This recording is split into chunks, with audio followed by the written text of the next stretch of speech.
like Miami.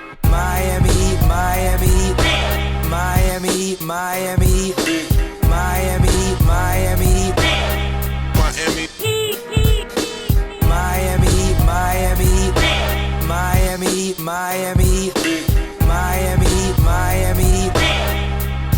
It feels like Miami. Welcome to the Heat Beat Podcast. I'm your host, Giancarlo Navas, and with me today, the great Tiffany Meeks. Tiff, how are you? Good afternoon. This wonderful, beautiful Sunday. Great weather here, and I think in New York there's nice weather too. Yeah, it was. Thanks, G. Thanks for having me. How are you?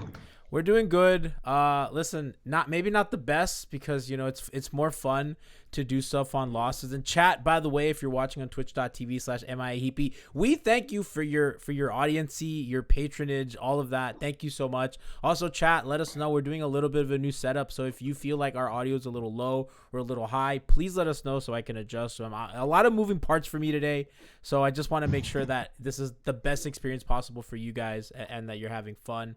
Thank you, by the way, to our YouTube people, watchers, viewers, subscribers, all that. This is an important time for us as a what do we call this? As a platform. Fez Butter and chat says I thought this was Hangover Time. No, but you can catch Hangover Time after every single Heat game this season and for the playoffs. So we want to thank you guys. To everybody, if you're on YouTube and you're not subscribed, please subscribe. Fez Butter says his Twitch notification lied to him. I think because the title was off. Moving parts here, but it's okay. We got this. And we're here to listen. There's a lot to get to. We really want to break down game one of the playoffs. I see people in chat using the emotes. If you're a Twitch subscriber, you have access to our emotes, which include things like the Marcus Camby emote. So people are just camping me all over the place. Tiff, there's so much to get to today. Yes. There's so much to break down. And I don't even know where to start. I'm going to let you decide where we start. I'm going to give you a couple topics and you can pick and we'll go around. All right, so we could start with Jimmy. We could start with Bam, or we could start with Duncan. Those are like the big three things I want to get to, and we'll kind of branch out from there. So which do you want to get to first? Okay. Let's go with Duncan. My man is, for me, Tiff, he was like the key to the series because I think the baseline for Miami is they want to run handoffs and pick and rolls. They want to have movement. And if bigs drop, that gives them extra space that they normally would not have against switches because they don't have adequate ball handlers to kind of get into the paint and to bother and do stuff like that. So their baseline is they want to play against drop defenses, and the Bucks play the deepest, most aggressive drop. So for me, I'm like, well, the margin that they need to win is going to be they need to outplay the Bucks in that scheme. And I thought Duncan was the biggest key to that because when he's coming off that handoff, if Brooks not coming up to the level of the screen, if he's going to drop back, Duncan and Bam have a 2-on-1, right? Because Bam's screening a guy and then Duncan with his movement. So, I mean, like they won that. Miami got everything they wanted, Tiff. They won that particular part of the matchup. And the Bucks, Tiff, never strayed away from that. In overtime, after Duncan had murdered them, they were still dropping low. Right.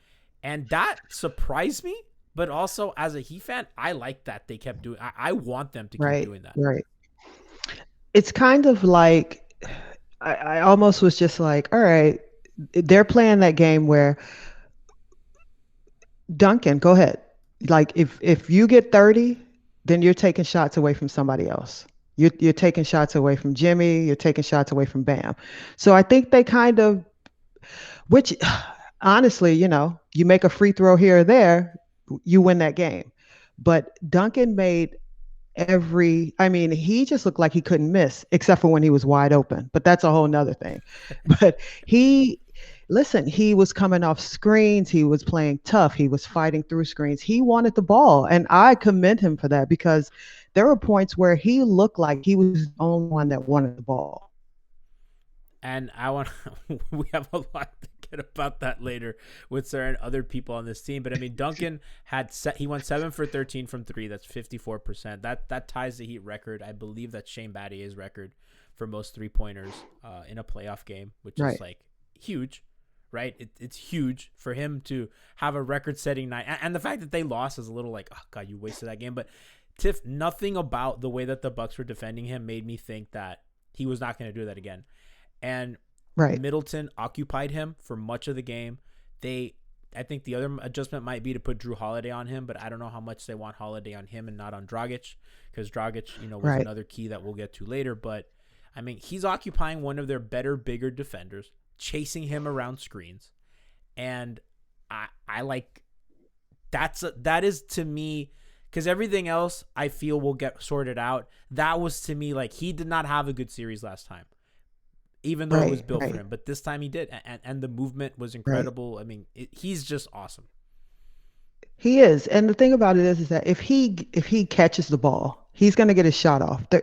He's tall, he's rangy, he has the long arms, and it's like, Drew couldn't get into him and maybe prevent him from getting the ball, but Drew's not going to stop him from getting the shot off. Like, that's just really what it is.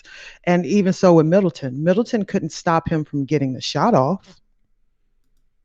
And he was jumping out hard, like on those contests, like, and I think that's also like the big difference. Like he used to be scared. He would like pump fake and not shoot, and we were all mad at him.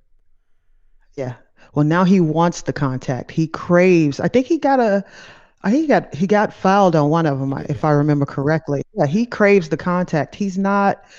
There's been this maturation process that happened with him over the course of this season that has been incredible. I don't know how many players have ever had this type of growth in such a short period of time.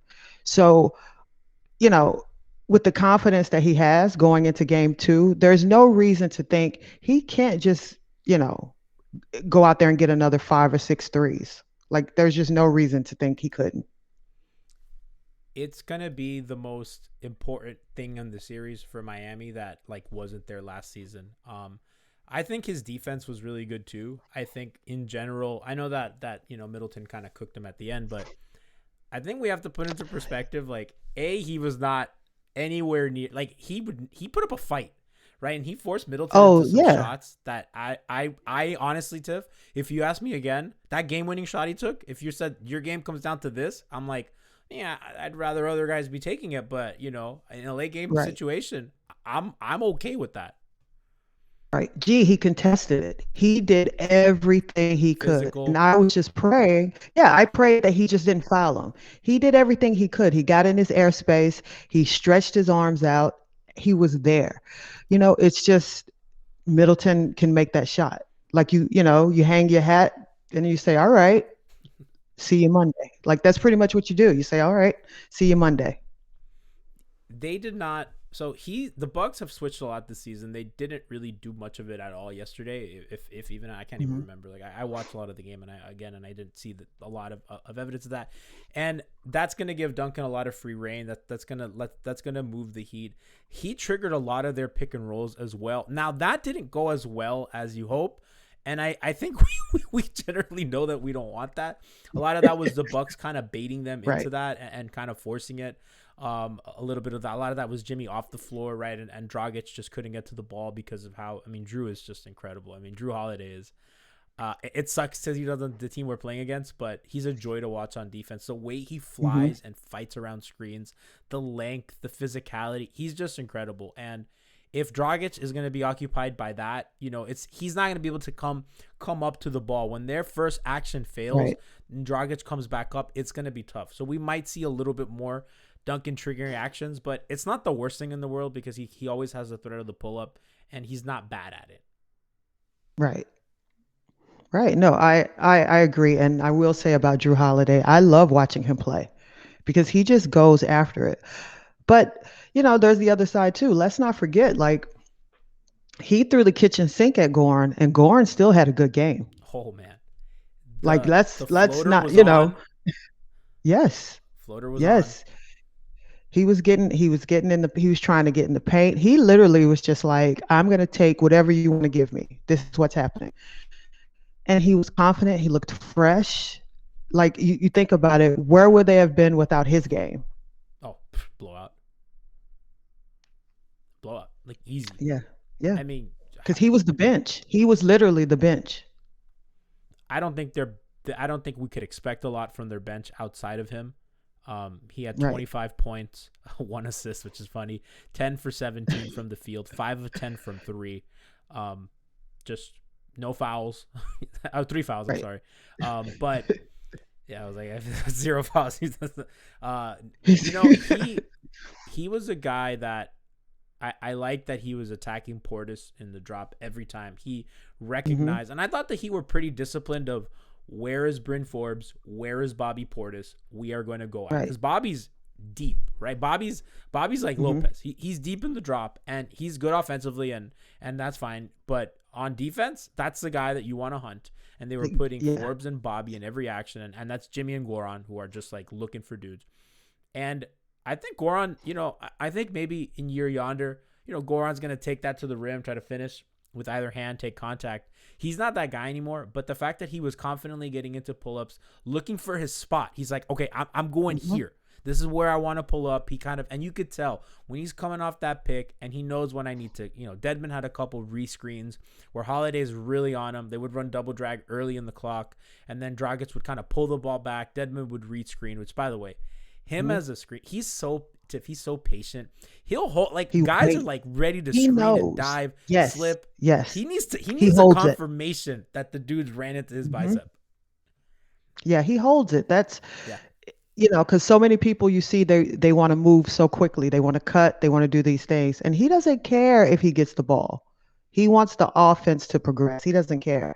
Um, no, Goran, he might be the bench this series, I'm sorry. Yeah. Like I don't know where you're gonna get from Andre. I don't know where you're gonna get from Tyler. Tyler.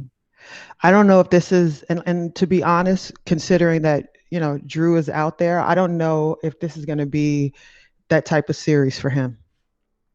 I don't think so either. And Tyler had a rough time of it. I think Goran's a little better equipped to deal with Drew because you know, Tyler is. I mean, it's funny how Tyler's still kind of slower than Dragic, and Dragic works angles better, and that's just experience too. And Hmm. Dragic might not have the pull up three that Tyler's more comfortable taking, but he's a lot more patient. He can really work the geometry of the court a little better. He has a floater that I think you trust more. He's just I think he knows his Right. spots better, knows his space better. I thought Tiff, by the way, on defense, I had a tweet on the Heat Beat account like lockdown defender Goran Dragic is checked in. Oh Yeah. my god, Listen, competed. he hustled. He hustled. I was not disappointed in his play at all. He put his nose in there, he got his body in there, and he hustled. And it was literally all that you could ask for. You couldn't ask for anything else at that point. Um, TYMI Heat 33 said Tyler was getting to his spots and just missed. He was rushed into his spots. He Dragic they flowed. he Yes, yeah.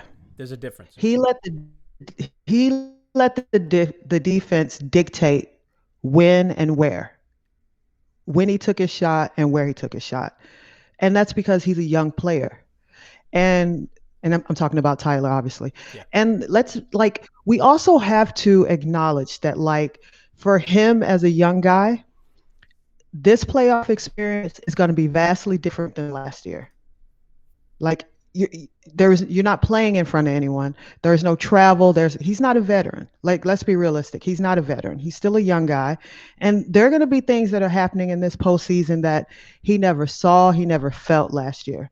So he's going to have to catch up, and honestly, he is going to have to be productive at some point if they're going to pull this series out. I actually don't think that they really need him this series. If they get like I think they're gonna need more from Ariza, particularly because if Dragic can help their bench units, and like this is just gonna be like a starter series, right? I like the starters were okay and the bench was not. Dedmon wasn't even. And Dedmon's minutes were not very favorable. I don't think it's particularly his fault, Right. but I mean, it is what it is. And Bam's gonna have to play like 40 whatever he played, 41 minutes, whatever that was. It's gonna look a little bit like that. They're gonna need Dragic more than they're gonna need Hero. Dragic has a 3-point shooter. Has been lights out for the last like 20 games. It's Oh been yeah, insane. he's killing it. And I like the I think shots he takes. right. I just think there's something to be said for if how many minutes did Hero play in the last game? Like 28 or Oh, something? was it that high? I thought okay, he played 19. I thought it was 19 minutes. Yeah. So And Dedmon what was played he? 12, Andre 15, Tyler 19, and Kendrick played 22. So I think deserved, by the way. Kendrick playing more than Tyler. Yeah. I don't I know. mean, I just think between Tyler and Nunn, because they're both gonna get minutes. You got to get a little bit, you got to get more production. And even if it's just Nunn, honestly, with the starting unit, like between those two guys, you still got to get a little bit more production because you got to keep the defense honest. They played Like 9 you guys, can't Tiff. have, yeah, I know. But you know what? At some point, you can't just keep looking at Duncan. So, you need a couple of other guys. And like you said, Ariza, I'd like to see, you know what I'd like to see? I'd like to see him moving off the ball more in this next game. I would like to see him kind of cutting more to the rim. I thought that's kind of what really made him a bit of a difference maker in the regular season. He wasn't doing a lot of that. They were using him as a screener a lot. Him and Lopez were just defending each other a lot too. And Right. they were just looking for Brooke in action. So Ariza was screening a lot. They did a couple things when they were kind of screening out of horns with Ariza and Bam. They were just trying to get the big guys out the paint to kind of. But I mean, I get it in theory. So it might. I would just like to see maybe Ariza kind of little more off ball action going in the rim. Yeah. Yeah. I think he'll be better as a shooter. Those closeout guys, a lot of the times it was like DiVincenzo and stuff like that. So I think the shooting will be better. He has the ability to shoot over these guys. I thought he was a disaster on offense. I thought he was fine on defense. I mean, in general, they were fine. I mean, I tweeted something out like when Bam was on the floor, he hit at a 93 defensive rating. Like, if you're gonna hold that offense to that awful rating, you're gonna win games, right? And I trust their defense. Ariza was part of that. They don't have. They forced, I think, 17 turnovers. They just committed 17 turnovers. So you clean that up a little bit. You offset the rebounding that you're just not going to win that battle. I mean, they're just too big.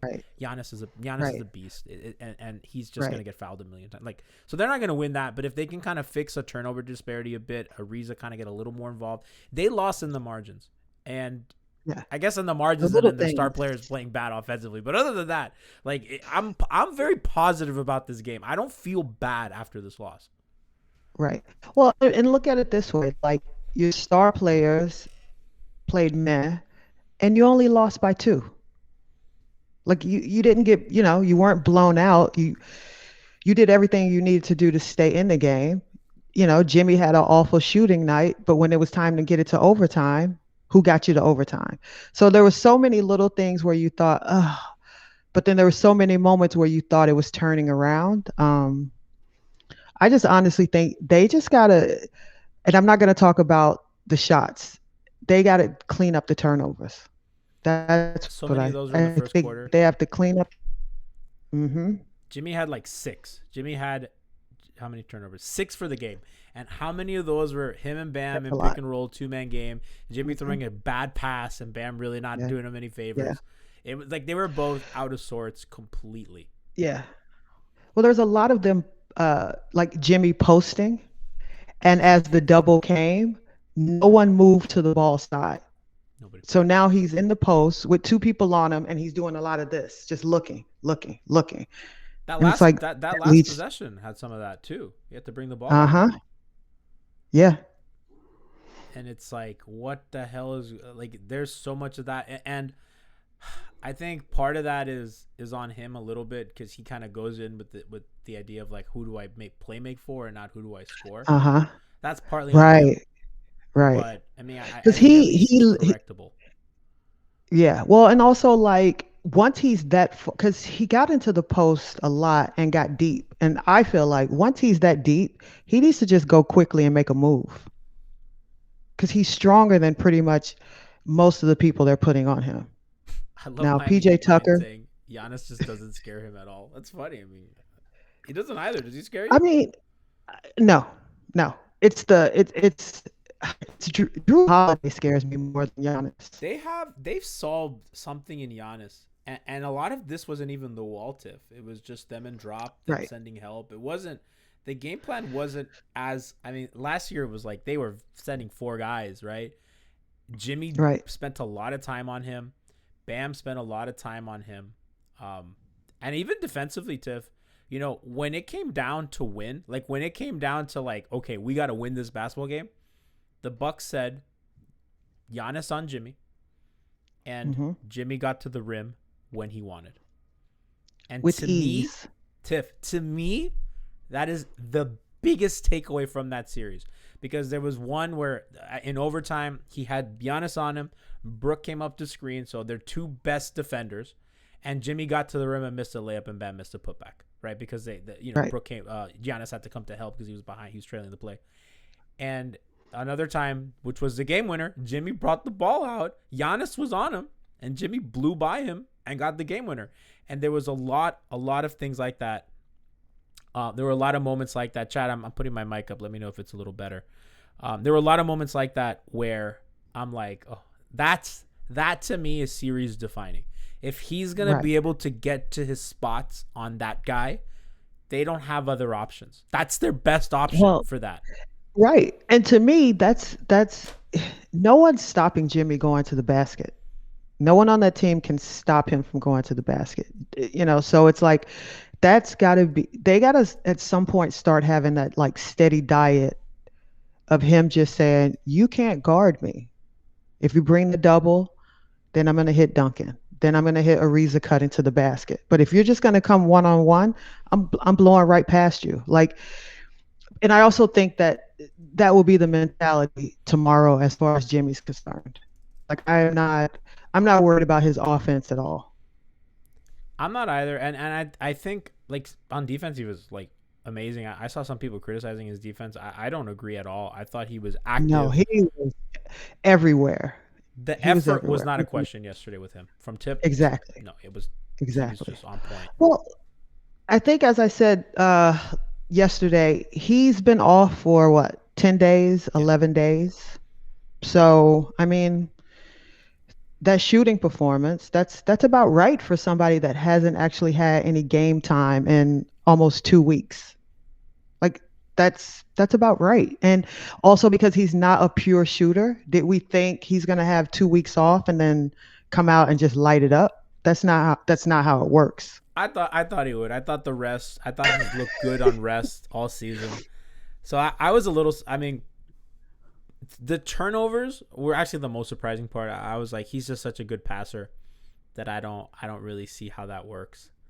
Shout out to Curtis Hero, by the way, who gave it a tier 1 sub to Cartiliana, who's like an OG over here. So we love the community, loving the community. Now she can use emotes like our Alf emote that we love, all the emotes. So check out that if you're subscribed or if you want to use them. But yeah, I mean, I thought he'd play a good game. I didn't think he would come out and light it on fire just because he's not a pure shooter. He seems like more of a rhythm shooter. And if you haven't played in 2 weeks, then it's going to take a while to get that lather back. But that's why I think tomorrow, I'm looking for him to have a triple double. Like I'm looking for him to come out like gangbusters. I said this in our chat earlier. I trust Jimmy to be better, right? Like I don't know about other guys on the team, but I know I'm confident that Jimmy is going to be better tomorrow. And by the way, Jimmy, again, as bad as he was shooting the ball and with the turnovers, I think that largely got corrected in the second half. Finished 17, 10, and 8 with 2 steals. Again, only 4 field goals that whole game. Got to the line a lot. And that to me, again, that's what stars do. That's when you're a superstar, and when your shit's not going right, head first into the rim. The punishment he took, Tiff, I don't know how many bad falls he had. I mean, obviously you don't want it have to get to that point, but when the rubber hits the road, right, and it's nut cutting time, he's going to get to he can get you what he wants, whether it's a little pull-up jumper, whether it's getting to the rim because the jumper's not falling. And that's why the 3-point shots were frustrating. I don't know, and I tweeted this earlier, Tiff. I don't know if some of those are designed. Some of them felt designed. They had one, and I tweeted it out. They had Ariza and Bam kind of screening horns, and Bam was sealing Giannis, who was Jimmy's man. And Giannis was trying to, so that looked like what they were trying to do was get something up top. It did not look, because when Jimmy kind of came off the Ariza, I forgot if it was Ariza or Bam, when he came off the Bam screen, he set his feet. It looked designed. I don't know if that's a coaching initiative that they're like, hey, you should shoot threes. I don't know if that's the case, but it's at times it felt that way. I mean, a lot of them were open, and I They think were all he's in open. the mind. They'll be Well, I open. think he's in that mindset. Like, you're gonna leave me open, I'm gonna shoot it. That's Westbrook Which esque. is like exactly. I mean, I'm not mad at Jimmy shooting threes. I don't want as many, but like, if he shot like three, I'd be like, all right. I don't want 8 or 9. I don't know how many he shot. I don't want 9, 2 for 9. shoot. Oh, Half his see, I field just goals were made my number. threes. He took the third most threes on the game after Dragic and Hero. Dragic took 10. Duncan took 13. I'm not gonna lie. Let's get this bet right now, G. I think he's gonna take about 6 tomorrow. Oh no, I think that's gonna be below 4. I think. You think What so? would you set the over under at if you were creating odds? What would you? I would probably put it Okay. at 4.5. Nah, 3.5. I can't see him taking Okay. a lot.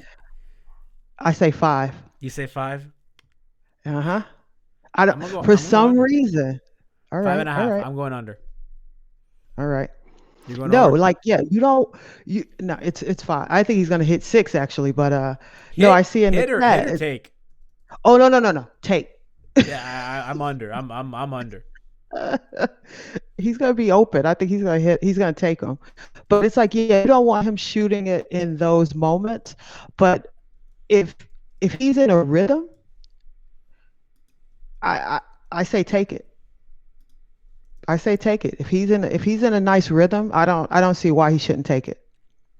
If you're in our Not chat, you can mine. vote. By the way, we have a little poll Yes. up over under Jimmy 3-point attempts, over under 5.5. So get those polls in, Tiff. We'll see what our audience thinks.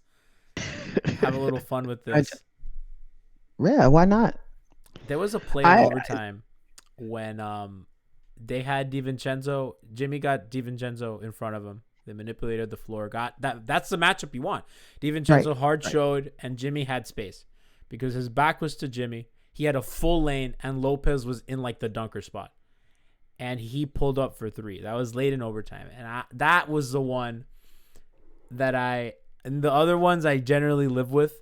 In that moment when you had the Yeah, you lane don't- open, Right, you don't want it. I think he'd take You don't that one want- back. I think maybe the other ones he Right. wouldn't take back. I think that one he would take back, and I'm sure when they watch film, he's gonna look. And I tweeted it. I tweeted like, "Well, how does he pull up here?" Right. I also think Lopez is a nice player, but like, I mean, come on, he's not Shaq out there. He was good though. And he is, but I mean, you got to challenge him. You gotta make him move his feet. He's not the swiftest of dudes. Like, Well, come on, you got to make him move his feet. That's why I was mad at Bam, because I think all night they generally did a good job of looking for him and attacking him. And again, it's funny to say that about like a really good defender, but I mean the Heat were like, "Hey, we're gonna run Duncan and we're gonna run Dragic and we're gonna try to get your bigs and drop because we like that look for us, right?" And Jimmy too. I mean, Jimmy was running pick and roll. That was the via Instat. Jimmy pick and roll was the most used action for the Heat of the night, and that was a lot of where's Lopez, right? Like, whoa, okay, Ariza come screen. Lopez on Bam come. Like they were looking for that, and they wanted that. Right. And I thought the Bucks did a good job of kind of sticking with Jimmy. I think PJ did a good job. I think just in general, like everybody who had guarded Jimmy, I thought did like a valiant effort. But at the end of the day, Jimmy got to everything he wanted, and that's what stars do. Right. You're just gonna get what you want, Right. right? It's just it may not look pretty, but you'll get there. And Right. I thought they did a good job of kind of punishing him at least on that, and I think they could do a little bit better job of him defending him. They only switched 9 times yesterday, Tiff, all game. I thought that was a kind of a low number for them, and I think they're aware they don't wanna switch too much because you get a small guy on Brook or you get a small guy on Giannis, and I think that they're not going to do that. And it's kind of runs counter because if you remember that Denver matchup where they were switching everything and they would just like leave Duncan on poor Jokic. Mm-hmm. I think that Well, that was Jimmy last night. That was Jimmy. Jimmy was left on Lopez too many times in the paint. They were And it's like, you love Jimmy. because they were switching Middleton stuff. And I Right. don't disagree with them. because he became an issue for them. And that's when late in the game, they were like, okay, well, if they're going to do that, we're going to switch Bam onto him.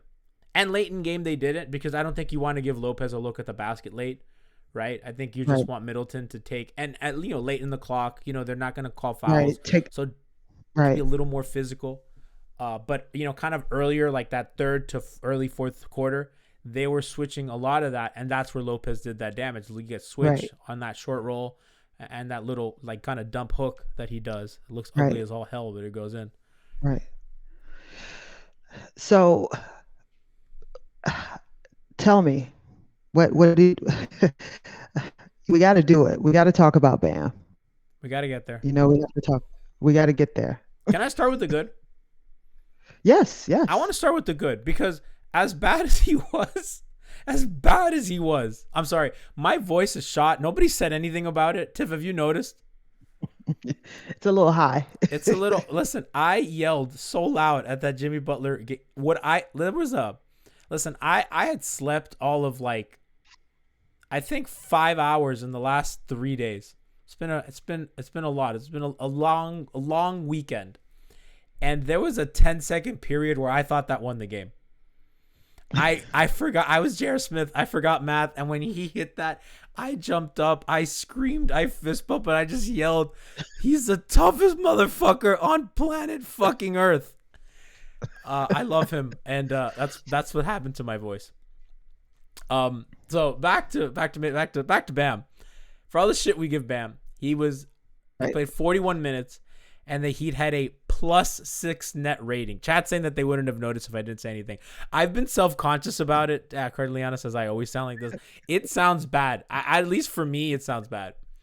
So Bam, when he's in the 41 minutes he played, Miami was +6 net rating. In the 12 minutes he sat, Tiff, they were -21 net rating. Sorry, Deadman. They held the Bucks to a 93 offensive rating when Bam was on the floor. That's good enough to win. That is good enough to win. That's good. It wasn't the defense. It wasn't the defense, but it's so hard. It's so hard to explain how great he is, our level of expectation, and sometimes how we have to tamper it because these games happen.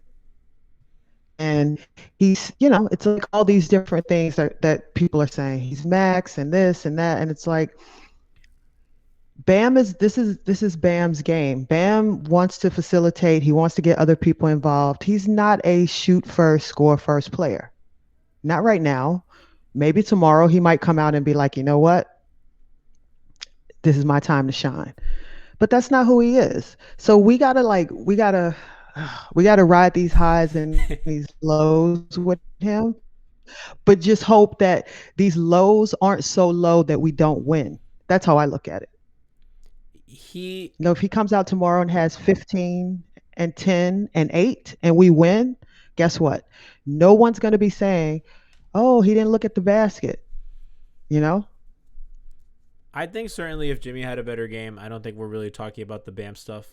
Honestly, I think they'll win that comfortably. But you want your best guys to play. And I think that the conversations around Bam, and we've talked about this a lot all season long. It's been a theme of ours all season. I think in general, the conversations around Bam are pretty they're not very genuine. They're in bad faith. And I think that a lot of times when people talk about them, they have an agenda of they don't like the guy or they like him too much and they stand and he can't do anything wrong. And I do think that the answer is somewhere in between. And I think we've talked a lot about, okay, well, he is a guy that is early in his development and he's ahead of schedule and blah, blah, blah. That's fine and good. I get that. I also get that on defense, he was a monster. I mean, he was an absolute terror to the Bucks on defense, doing everything. When they were switching, a lot of it was him to try to stop Middleton, who forced him into not good looks. A lot of his help stuff is different, and they asked him to do different stuff. They had him in drop this year. They had him in drop this yesterday, which is not something they've done a lot this year. They had him moving off ball, chasing guys. Like, they asked him to do a ton on defense that he's not used to, and he actually did incredible. So big props to him. He's great on that end.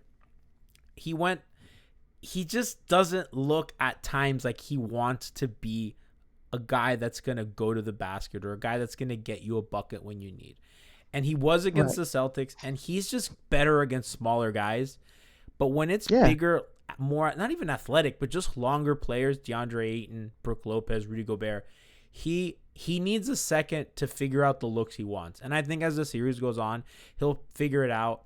There was 2 possessions that I think stand out to me a ton. There was one, and I tweeted about it earlier. They kind of run a DHO for Duncan. Duncan comes off. Middleton does a great job of jumping out. Doesn't really give Duncan the angle. Kind of flips it to Goran, passes it to Goran, and then he gets it back and cuts. Which is just, honestly, clinic of off-ball movement by Duncan Robinson. You should watch that. I tweeted it out. It's really interesting. But when he gives the ball up and he cuts, Duncan's cutting to the basket and then like in an L shape basket, and then the corner 3-point line. So he's giving Bam the look of, okay, you can hit me on this, or if you miss it, I'm just going straight. You flow into kind of moving to give space. So at that point, you have Dragic on the corner, you have Ariza on the top of the key, and you have Bam essentially now in a one-on-one with Brook Lopez, because Duncan has pulled his man Middleton out to the 3-point line. He has to be stapled. Duncan's killing him all night. And Bam is holding the ball this whole time. While all this action is happening, Bam is holding the ball. And he's staring at Lopez, and Lopez is still in his dumbass drop. He's like standing like practically in the mid post, and Bam is like near the semicircle free throw line to the right. And he takes one hard dribble, and he pulls up. And he decided that he was going to pull up the second he took the dribble. It was a hard one dribble pull up, and Lopez kind of gets out late contest. Bam misses the shot. I'm not like mad at that in a vacuum. But it's like, I would like, I want you to go to the rim more. I want you to force him to make a play. I want you to, like, you bail his ass out when you're a one-on-one in space against him. Another possession later in the game, almost like at the end of overtime. Kind of similar situation, and he gets Lopez against him, literally a one-on-one with no help anywhere near. And he takes one dribble, and he kind of slows it down. He looks up. His ass is parked under the basket. And then Bam, I guess I got to go. And he takes another soft dribble and goes really, really high off the glass and misses. And I'm like, you did not want to do that. You did not want to be in that position. You would have much rather somebody cut. Like, you did not. It was just so obvious that he didn't want to do that. And if there's any criticism, Tiff, it's like of moments like that, because you do everything else. But that's when they really, really need you, because they're limited. And yes, that's a failure of the roster. And yes, that's whatever. Jimmy's not playing well, and Dragic is old, and whatever. Duncan needs a lot to. But man, when they need you, at some point you just got to be like, they fucking needed you here, and you did not want to do it. Right.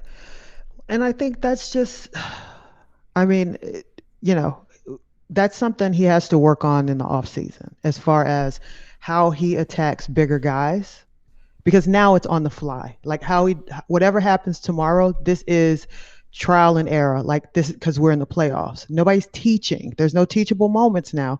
Everyone's playing. But I think during the summer, that's something he's got to get with somebody and work with. How do I attack these 7-footers? How do I attack these guys who are just bigger and stronger? That's just, that's what it is. I definitely like to see him going to the basket more. I don't care if it gets blocked. Like, you have to show them, this is what I'm going to do. But it has to be decisive. Yeah. Well, that's also because, we don't know how much the game is slowed down for him. Like, we look at him and we're like, oh my God, he's great. He's doing this and that. But you also have to wonder, where is he mentally with the developmental part of the game?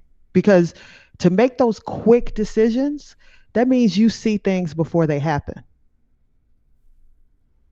I think he makes advanced reads.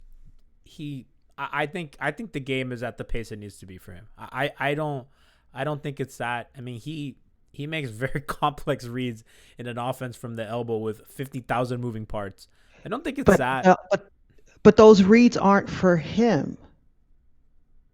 I mean, he's an option. Most of them, he is, but how often is he the person that actually takes the shot? But I think that's more of a mentality rather than the game is moving a little too quickly, and I don't know if I can go. Well, it's moving quickly. If you don't know that you should take the shot, that means it's moving quickly. I think he doesn't want to, because I think he's just not wired that way. Well, then that's a different.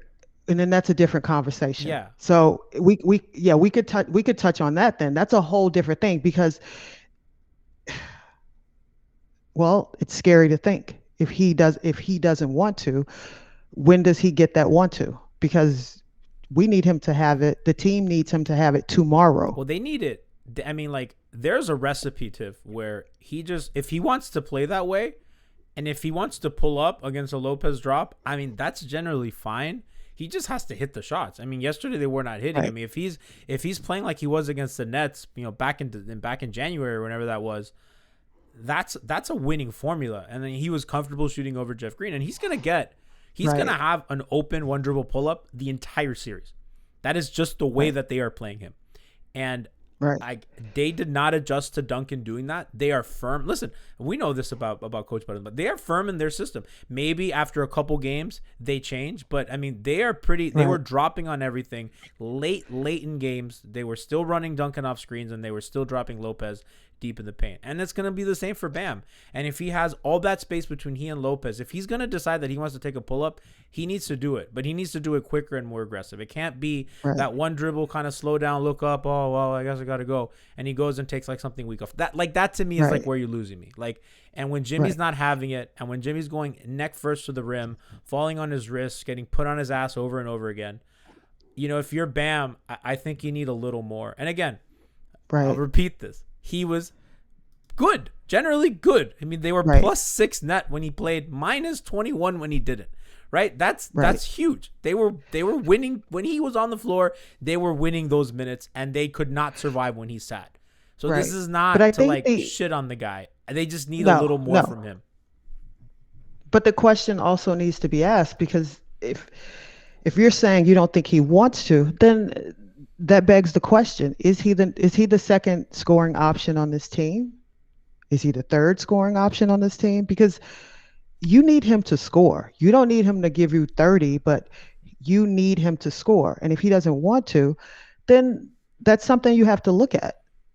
They're going to need him. I mean, they need to punish that. I mean, those defensive schemes they need to punish, because he is a lot of the times the last option on a possession when they run that elbow stuff and when stuff's moving. And listen, Drew Holiday is incredible at getting around screens. Middleton was flying all over the place all night long.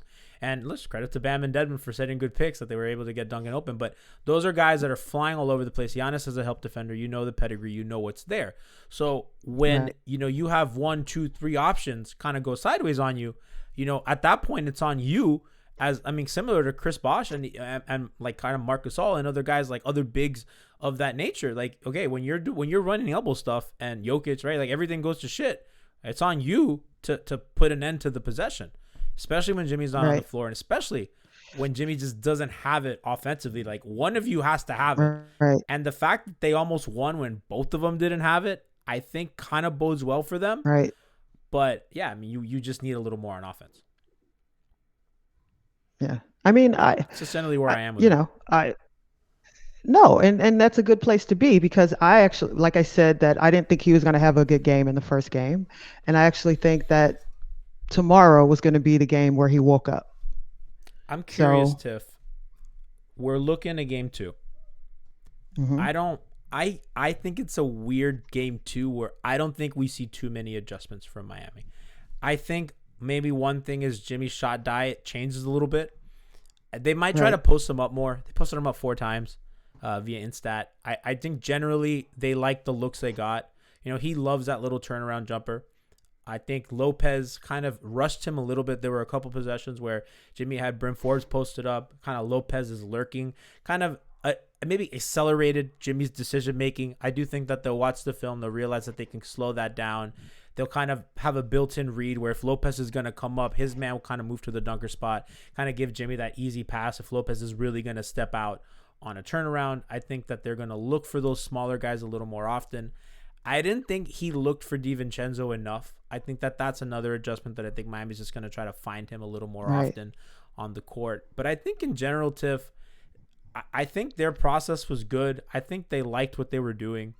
I think on defense, I mean, clearly, like I said, 93 held Bucks to a 93 offensive rating when Bam was on the floor. Like, that just generally was working. Like, they were, the help was good. The help was smart.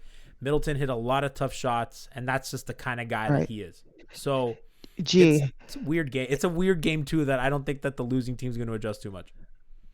right. Well, also look at it this way. How many layups and like tips at the basket did they just I blow? counted 8.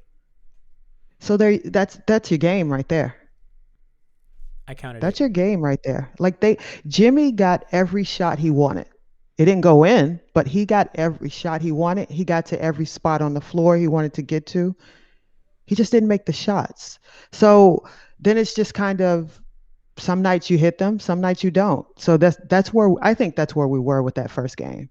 I think tomorrow the shots will fall. I'm just hoping that the defense is as competitive as it was in the first game. Something that I think surprised even me, Tiff. He had 12 offensive rebounds yesterday. It's not who they are. They were there. They were tapping. They were jumping, and nothing was dropping. I mean, Jimmy alone had 4. I mean, Jimmy's activity, like I said, like Jimmy played like it's just a generally bad offensive game.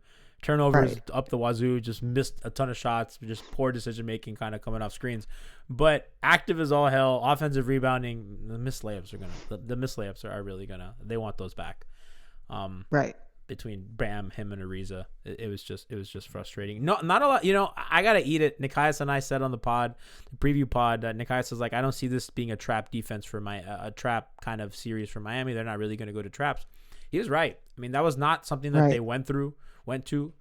I mean, clearly they don't really need to. I think that on defense they're pretty set on what they want to do. That's something that they can throw out later. Not a lot of zone, which is another thing I thought was interesting. I thought that might be something that they throw in, but I mean, in reality, did not need it.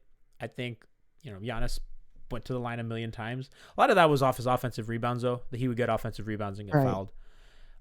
The lack of switching in general, last night, yesterday, I keep saying last night, basketball, kind of, I think, kept them in better rebounding position, but they still got clubbed. Right. So I think those are kind of things, guys, like vindication. Listen, wow, there's still time. There are adjustments to be made. Right. I don't know. But you wouldn't have known. You wouldn't have known they got beat so badly on the boards. With the way the game went, with the way the score went, you wouldn't have thought that they literally got beat like a drum on the boards because it didn't feel that way. It felt that way late. It felt that way because like Giannis was just like bludgeoning them late in the game, and like it was. I mean, people are really mad about the travel call. I mean, you got them to call a 10-second violation. I don't think it could be. They never call that. You can't. Heat fans like whining about the call when I was like, come on, guys, that never gets called. Shout out to Goran Butler, Heat lifer, calling 10-second. I have a question for you. Is tomorrow a must win? No, I mean, this is a normal playoff series where they have to play home and road games. I don't think I think if you're the Heat, you don't want to get behind the 8 ball and be down 0-2. And they're not a team that we've seen them play from behind a ton. But I mean, I think tomorrow is probably a win for them. I think that they're going to, I mean, again, if Jimmy and Bam aren't going to do well, then this is all moot. But I just think generally they're going to win. I don't think it's a must win. I mean, they're going to get to come home. They're generally a good home team. They've been quietly a much better road team this year than last year. Last year, they were like awful, sub 500 on the road. I believe they're over 500 on the road this season. So that's a huge thing for them. And again, I thought they played good enough to win. And I think the Bucks, they did. A little bit of edge might be taken off the Bucks as well. I think I'm not a body language guy. I don't know, man. When that overtime started, Giannis didn't look too confident. I think that the pressure is clearly on his shoulders. Like they got to get far. He's fighting aware. A ghost. They're fighting two opponents. They're fighting the Heat and they're fighting their ghosts. Yeah, so he's taking it squarely on his shoulders. But no, I just don't see Jimmy, and I'm just gonna say Jimmy and leave it at that, leaving out of there tomorrow down 0-2. Like I think he's gonna leave it all on the floor, and you just hope that everybody follows suit. Okay, Tiff, real quick, how much longer do you think the Heat can get away with Lopez drop? Like how soon is Bud gonna bring Lopez a little higher up, or they're gonna switch tomorrow. some stuff? Tomorrow. You think that early? He's coaching for his job. There is no way he's not going to make that They were adjustment. late in that game, If he does, Tiff. but if he doesn't, then the Heat know what to do. Those players know exactly what to do. And think about it. Spoelstra is a genius. So if he's not gonna adjust and let Spoelstra tinker with his offense, then that's on him. But if he's smart, that adjustment happens tomorrow. I'd be surprised, and that'll be something to that. I think that's going to be the one thing to watch for. I saw, as soon as that game started, everyone was slandering Bud, like how long is Lopez going to play? And like he played the whole game, so like that's just how they play. Yeah. I think they Well, we might let dare him off the Duncan to hook. do it again. And I got to be honest with you, I like Miami. I have two issues. I think one, I like it because I think that that's just generally good for Miami if you're going to give Duncan open looks. The thing I don't like is then you're just running an uncomfortable amount of offense through Duncan Robinson as your primary trigger. Yeah. That I Yeah. don't like. And I think the Bucks kind of bait the Heat into doing that, takes the ball out of Jimmy's hands. But what you do is you give one of the best shooters in the league open shot. So it's like Right. it's good, but it's also not good. And it's a very weird dynamic that this series has, is that the Bucks are very willing to give one of the best shooters in the league open shots. And Miami's like, I don't know how much I want that. Right. Right. Well, Duncan's like, somebody guard me. That's he wants a hand in his face, clearly. Um, I like I what say Zach Duncan's said gonna. in chat. Says What do you Duncan say? goes off again tomorrow. He's going to change for sure for game 3. I think that's kind of how that might go. I mean, what do you got Duncan hitting? 5, 6? I got him. I say 5 threes. I think that's about what he'll average in the series. I Yeah. think that's what we're looking at. And honestly, if that's it, then I think they win the series if he's going to do that. If he's going to Listen, give them that, I think they're going to win. Yeah. No. That's a pressure point to me. That to me is something that is, if you look at their win conditions, that's one of them. Like, what do we need to? That is 100. Like, he needs to do that. And if he's gonna force Lopez to come a little higher, I think I'm afraid of that, because I do think that bringing him higher up, unless Bam is really gonna commit to rolling, and if Duncan's gonna get off that Right. ball early Right. enough, I think it may be worth. I think it may be worth it for the Bucks. I think that the risk reward is like too high. I think making Duncan a passer in that is a lot worse. He won't beat you off the dribble, but Right. maybe they'll drop Dragic for Dragic, but not Duncan. I don't really know. I mean, then you can just run double drag. You could like do other stuff, run Spain. There's ways around it, but you just make the reads a little bit more complicated for the Heat. Right. Right. I just saw somebody in the chat. Bam, don't wake up. Ain't nothing happening. That's what you said. That's what you said. Yeah. You said that in our chat today. Yeah. Yeah. He's got a. There's something in there that we saw, against Brooklyn, against Boston. Smaller teams. There is. Yeah. Yeah. But you gotta figure out something like this. Like I said, nobody's learning anything right now. Now it's just trial and error and just get out there. I don't know if he's afraid to get blocked, if he's afraid to look bad, because there's no winning without trying. So I don't know. But like I said, I think he's gonna have a big game tomorrow. There's a lot of Lopez on him, which surprised me. I thought they'd use more Giannis, but they want Lopez to be in those actions. That's another adjustment. They might want to move Lopez around the floor, get Giannis in some of those. I do think so. Tiff, one of the things, and we're running out of time. There was so much to talk about. One of the adjustments I like kind of earlier, like kind of in that second quarter, third quarter, they move Giannis onto Bam so that they can kind of come up higher on those Duncan handoffs. They went away from that late in the game because they wanted Giannis on Jimmy, because Jimmy just became a problem for them. They might just put Drew on Jimmy, and they might just live with whatever Goran does, because Goran was a lot of floater and jump shots. I think that eventually the series might evolve to that, either Drew on Duncan and Middleton on Jimmy, and then they just leave Giannis on Bam so they can come up a little bit higher on those handoffs. That was what they did early in the game, but then, kind of Jimmy forced their hand a bit. So I think there's some ways to shift the matchup around, and I think they're okay with leaving Lopez on Ariza in a corner. If that is what happens, they got to do what they did against the Lakers. The Lakers put Dwight Howard on Jay Crowder to kind of get Anthony Davis in more sets. And then what they started to do was they just started to have Jay Crowder run handoffs to keep Dwight in drop. So they've done a little bit of that with Ariza in the regular season. Not too much. I don't know how comfortable he'll be, but that is certainly an option that they'll have. Just gotta find Lopez and kind of force their hand. They didn't go small. No, not really Giannis at the 5 last night. So, right. Culture says, I think you should change his name to Johnny until we win the series. Johnny is too close to Giannis. Bad juju. So that's actually funny that you say that, because like my friends that I grew up with, like the people that I've known for like 20 plus years, they all call me Johnny. Nobody calls me Johnny. Not a single person calls me Johnny. Like I have maybe one friend that I've known for one of my like old friends that calls me by my proper name. Most of them don't. They go Gianni or Johnny. If we lose tomorrow, I'm calling you Johnny for the rest of the series. That's what's happening. No. So if we lose tomorrow, you are now Johnny. Oh my God. Listen, it's the cross I must bear. So before we go, I want to give you guys a little bit of a schedule update, kind of let you in on what we're doing for the postseason. Tomorrow, it's game day, baby. So, we have Weird Alf pregame show and Hangover Time as usual. So be on the lookout for that. Then 2 off days. So we're podding on both days, baby. We're bringing you the content.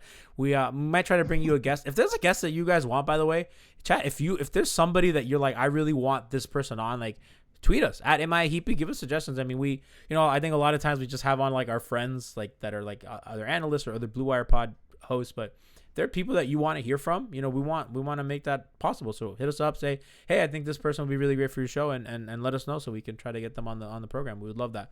But I'm thinking, after the game, the day after, regular Heapy pod. The day after, we have a guest. Obviously, we have locker rooms after every game. So, after the morning after 10 a.m., Tiff and I got you covered. We got locker room. You can get in. You can complain. You can whine at Bam. You can slander. You do whatever you want. It's a fun time. And then hangover times and all that stuff.